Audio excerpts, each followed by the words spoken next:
Thank you, Chairman, for being here with us this morning. The June Federal Open Market Committee report indicates inflation in the U.S. and abroad continue to ease but remain elevated.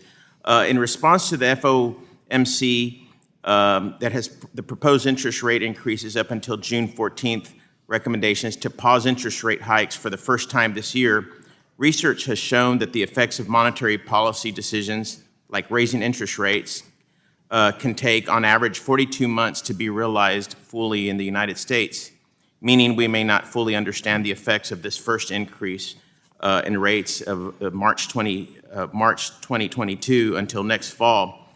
With that in mind, how have our recent tightened monetary policies impacted the strength of the U.S. dollar and how it is valued globally?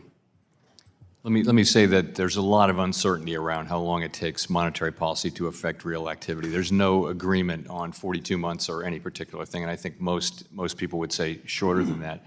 So you're asking how it would affect the dollar? Yes. So first of all, the Treasury Department has responsibility for the level of the dollar and the stewardship of the dollar as a currency. We don't actually comment on that. We don't look at any particular level. It's just another, to us, it's a financial condition. A stronger dollar means certain things, and a weaker dollar means certain other things.